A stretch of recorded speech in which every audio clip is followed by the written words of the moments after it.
Haunted farms, true ghost stories that will chill you. Ohio's haunted mystery, the seventh barn.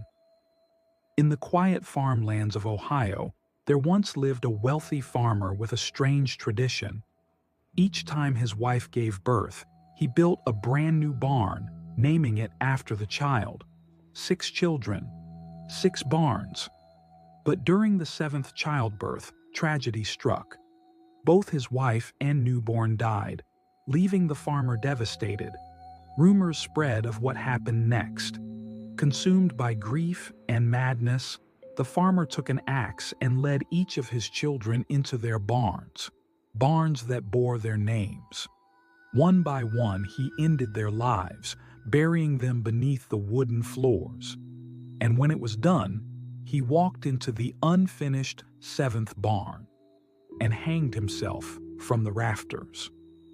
Over the years, the barns were said to be torn down, the land divided and sold, all except for one, the cursed 7th barn.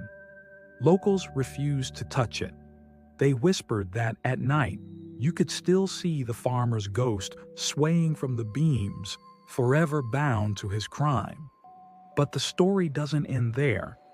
In 1997, an Ohio teacher claimed he discovered the barn's true location. He said the barns had never been destroyed at all. They had simply been absorbed into neighboring farms, each still bearing plaques with the children's names. Determined to uncover the truth, the teacher and his teenage son set out one night with a video camera, hoping to capture evidence of the haunting. They never returned. The next morning, their car was found abandoned by the roadside. Police searching nearby fields entered an old barn, where they discovered the bodies of the teacher and his son hanging from the rafters, the same way the farmer had died more than a century before. To this day, the 7th barn remains one of Ohio's most chilling legends, a place where history, tragedy, and the supernatural blur together, and where some secrets are better left undisturbed. The old scarecrow. When the crows came back. My friend Joe and I grew up as neighbors in rural Wisconsin, our families living miles apart, but close enough that the school bus would drop us off at either house. Joe's family ran a dairy farm, while ours just had land. His father grew corn and clover hay on it, and every year he gave us a steer in return. Life was simple, until the summer the crows came. One afternoon, Joe and I were outside with a slingshot firing dried corn husks at birds. They never hit, until one did. A crow, curious and bold, flew too close. The husks struck, and the bird fell. We hadn't meant to kill it. My father always said animals should only be taken for food or clothing. That day, we broke his rule. I buried the crow in shame, but not well enough. A single feather remained. The next morning, the fields filled with angry crows. They tore into the corn, scattering black wings like a storm cloud. My father told me it was my fault, and that it was time to build a scarecrow. I used my grandfather's old overalls, boots, and a checkered shirt. We stuffed the clothes with hay, fastened them to a wooden cross, and tied a burlap sack for a head. Before we placed it in the field, I tucked the crow's feather inside, almost as an apology. At first, it worked. The crows stayed away. But at night, I began hearing footsteps in the yard. Heavy, dragging, like boots through wet earth. When I looked out, the scarecrow was gone. By morning, it was back in place as if nothing happened. My father dismissed it as dreams. But soon the footsteps came closer. One night, knocking rattled our porch door.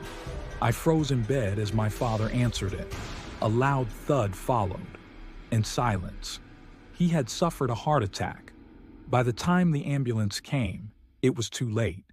The scarecrow still stood in the field. My mother, broken with grief, let Joe stay the night.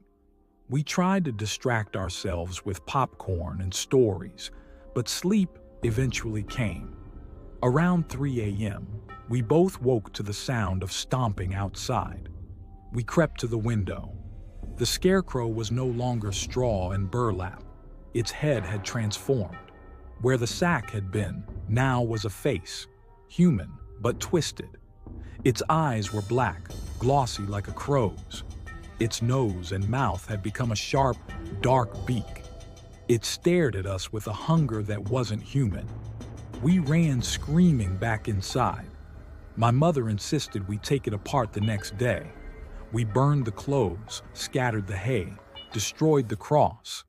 But even now, years later, on stormy nights when the wind howls across the fields, I swear I still hear it. The heavy stomp of boots and the caw of a crow, a haunting echo of the past. What I heard in the barn. Behind my house, deep in the Wisconsin woods, stood an old barn. Its paint was chipped, its wood rotting, the silo collapsing. The townsfolk swore it was haunted, but I never believed them, until curiosity got the better of me. One damp Friday, I slipped through a broken wall into the barn. To my surprise, the inside was pristine. Rusted machinery rested quietly. Hay bales were stacked neatly, untouched by weather. I brought friends to see it. We laughed about ghost stories. But one day, my friend Max asked, "What if it really is haunted?" I dismissed him, yet his words stayed with me. That night, I asked around. The older townsfolk told me, if you sit in the barn at midnight, you'll hear everything that ever happened there. Every secret, every scream, replayed like a recording. So, I went. Alone. At midnight, I awoke to the sound of giggling, footsteps on hay, lovers whispering in the dark. But then, metal clicked, a gun chambered. A boy's voice begged for mercy. A girl's voice cried, "Daddy, no!" The blast of a gun echoed through the barn. Then another. Wood slammed, bodies fell, and footsteps fled. I sat frozen in the darkness. Moments later, the sound of a mob rose outside, angry voices closing in. The father screamed, cursed the boy, blamed him for his daughter's death. The crowd grew louder. They seized him. His final words rang out, "What the hell are you doing?" "No." Then, silence. The walls shook as something slammed against them. Then, nothing but the faintest creak of rope. Terrified, I crept to the door at dawn. The forest was calm. Crickets chirped. An owl hooted. On the ground, I found a tattered scrap of leather, what was left of a vest, and then I saw it. Hanging from the rafters of the barn, swaying ever so slightly in the morning breeze, was a noose, perfectly tied, waiting. Since that night, I've never stepped inside that barn again. But sometimes, when the wind carries just right, I swear I can still hear it. The echoes of laughter, the cries for mercy, and the creak of the rope. Selena's tombstone, the haunted secrets of Kirby Road. For years I heard rumors about Kirby Road in Vaughan, Ontario. Locals spoke of strange interference with car radios, engines dying for no reason, and ghostly encounters that sent shivers through even the bravest visitors. I never believed it until I found myself there one night. It started with a tombstone, a small, lonely marker on the side of the road. The name etched into it was simple, Selena, and below a strange epitaph. I was a cute child. No last name, no dates, just that. According to legend, Selena died tragically young. Some say if you sit quietly in your car near the tombstone, you'll hear children's laughter, crying, or even the sound of little feet running circles around your vehicle. Many insist Selena herself appears, tapping on the glass, reminding you that her story has not been forgotten. Beyond the tombstone stands a house, abandoned, broken, and avoided by the locals. They say phantom babies cry inside, children laugh in empty hallways.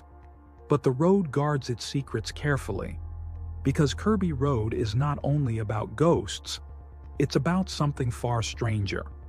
The truck. Drivers swear that if you linger too long near Selena's stone, a pickup truck will appear out of the darkness. Some say it's red. Others swear it has only one headlight.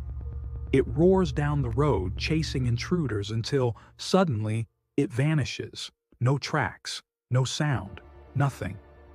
When I finally visited Kirby Road myself, it was just past 1:30 in the morning. My friend and I found Selena's gravestone. We stood in silence, waiting, daring the legends to come alive. And then, headlights. A black pickup truck pulled over. It stopped directly in front of us, facing Selena's grave. Both headlights burned through the darkness, but no one got out. No windows rolled down. The truck just sat there, watching. 5 minutes passed. My friend whispered, "We need to go." I didn't argue. We turned, walking back toward my car parked half a kilometer away. Behind us, the truck never moved. Not an inch, just two lights, glowing in the night. Was it coincidence? A curious driver? Or was it the road itself, reminding us that we weren't welcome? I left Kirby Road that night with more questions than answers. Who was Selena? Why is her grave marked so strangely, alone by the roadside? And why does a faceless truck appear to chase those who dare to ask? Kirby Road doesn't give up its secrets easily. But if you find yourself driving there after dark, look in your rearview mirror and pray the truck doesn't find you. Subscribe to Mr. Shadow Whisperer